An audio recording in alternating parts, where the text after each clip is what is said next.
This video is basically me talking about the day my husband passed away. He died suddenly in his sleep.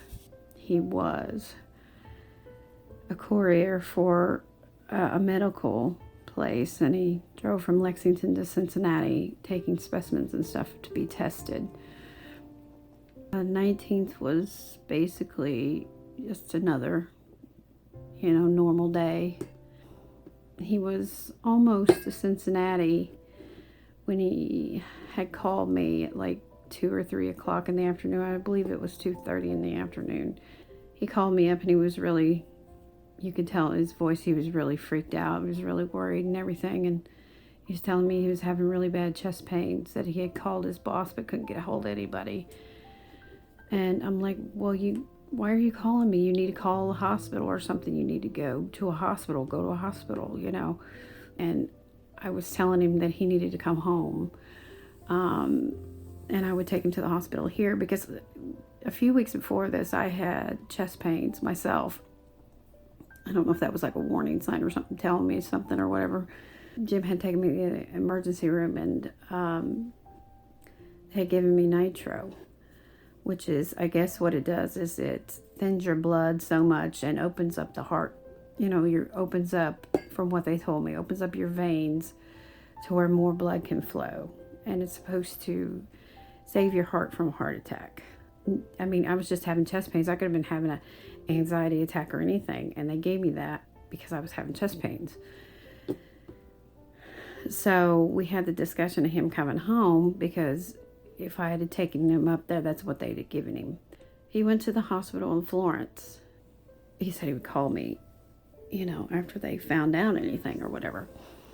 And they did a bunch of tests on him, x-rays and all that. They gave him aspirin. No nitro, no nothing like that. They just gave him aspirin. Basically told him that we can't find anything. They said, you're welcome to stay and we'll do more tests, but we don't see anything on the x-rays or anything that would indicate that you're having a heart attack today. Later on, when they were finished with all that, he had called me and I didn't catch the phone call, and he had left me a voicemail, and you could tell in his voice that he was like relieved. He had a relieved sound to his voice, like, good, they didn't find anything, and it's just my imagination. And he told me that he was coming home. So it was around 11 o'clock when he got home, because you got to figure this was 2 or 3 o'clock in the afternoon, and he sat there for 2 hours, and it's so many hours from Cincinnati to Lexington. So about the time he got home, it was 11 o'clock. So, and he seemed to be fine, but then, he ate had dinner, and then his chest pain came back. And so I kept asking him, if your chest is hurting, why don't you go to the hospital? Why don't you go back to the hospital? Well, he had sat at the hospital for 2 or 3 hours and just didn't want to go back. Jim was the type that he was a stubborn redhead. And if he didn't want to do something, you wasn't going to convince him to do it. So he laid down and he laid there for a little while. And he finally went to sleep. And I was like, good, maybe he just needs some rest. So I left him alone. And I'm the type of person that can't sleep at night. I never have. It doesn't matter. I've gone to bed 2, 3 o'clock in the morning and have to get up at 6. So I basically laid there in bed and was playing Minecraft on my tablet. I can't remember what time it was, but he did get up one time in the middle of the night to go to the restroom and came back, and he always patted me on the leg like he always does, when he came to bed. Then he went back to sleep. Now, mind you, my husband's not the type of person that snores. I mean, he's really quiet when he slept. And so he didn't snore or anything. And you wouldn't be able to tell that he was even in bed, because he was very quiet. He laid on one side all night. I don't know how the heck he did that. But so, like, I'm just laying there in bed, and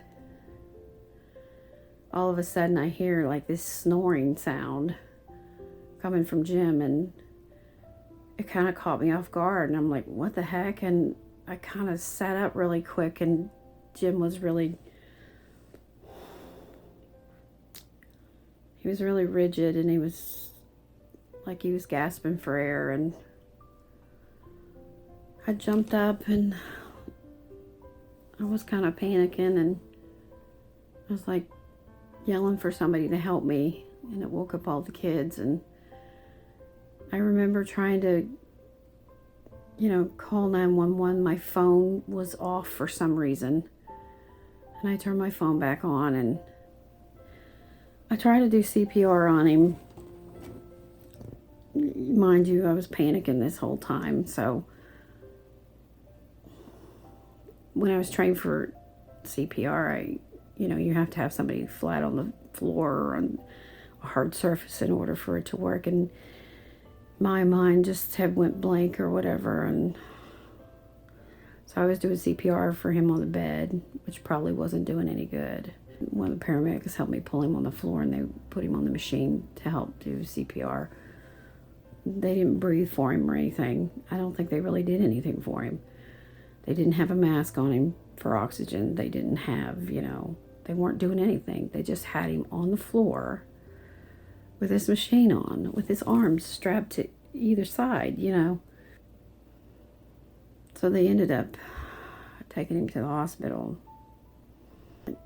It was all surreal. I just couldn't believe what had happened. So I'm trying to get the kids ready to go and everything, and there was a paramedic that's left in the house because they had taken him already out to the truck, and he's like, well, you don't have to hurry. There's no rush or whatever. And I'm thinking to myself, he's basically telling me he's gone in so many words, because who wouldn't rush to the hospital when their spouse or whatever has been, is basically having a heart attack, and, why wouldn't I rush to the hospital? Basically, he was telling me he was dead. In my opinion, I think he was just telling me he was dead, but we got to the hospital, and the doctor basically came in a few minutes later and said they did everything they could for him, and that they were sorry. So it was a very bad night for me, and I still have thoughts of it. I still can't go to the hospital. I barely got any time with him, because every time I tried to sit down with him or spend time with him, a nurse would come in and basically tell me, you want to bring the kids back here, or she had a lady on the phone that wanted me to donate his organs, this, that, and the other. And I'm like, so yeah, I struggle with that too, because I didn't really get to say goodbye to him. So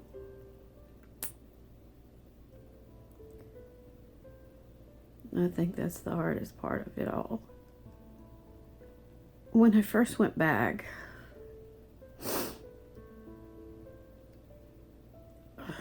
I kind of talked to him for a few minutes, and then a nurse came in a couple minutes later, so nothing was really said. And it's still hard, and I'm trying to make people understand, because I don't think people understand. You talk to somebody one day, and they're gone the next. And the last time I talked to my husband was at 11:30 at night before he went to bed, and I never talked to him again. And I try to explain to people that a lot of people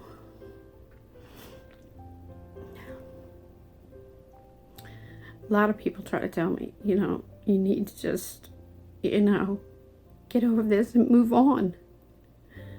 How can you move on from something like that?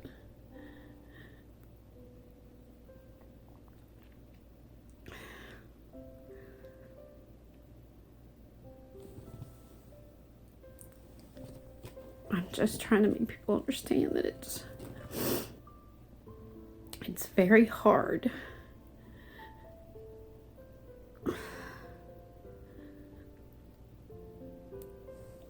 It's been a very hard year for me.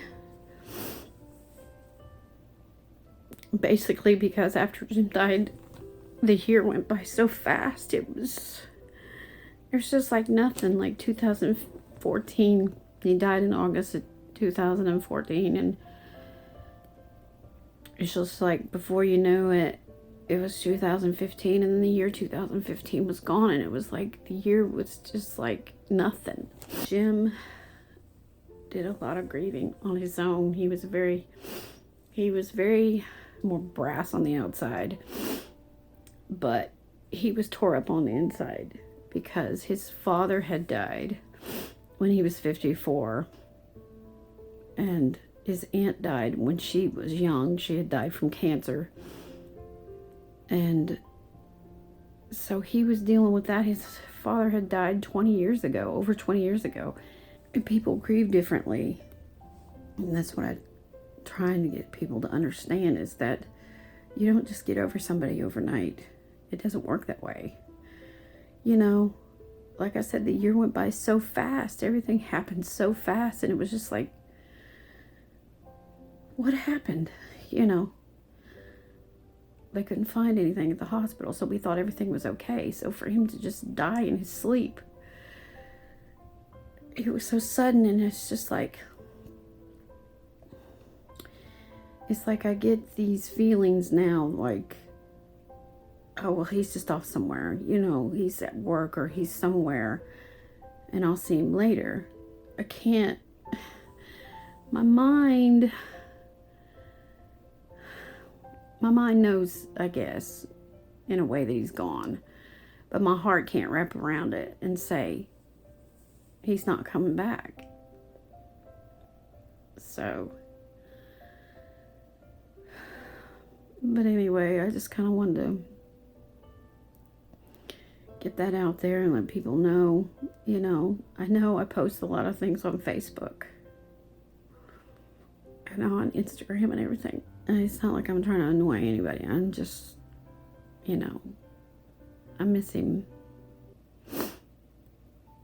And I still got a long road ahead of me, I think, because I think about him every single day. I can't even go to Lexington to pay my car payment without, seeing the road he used to live on. And,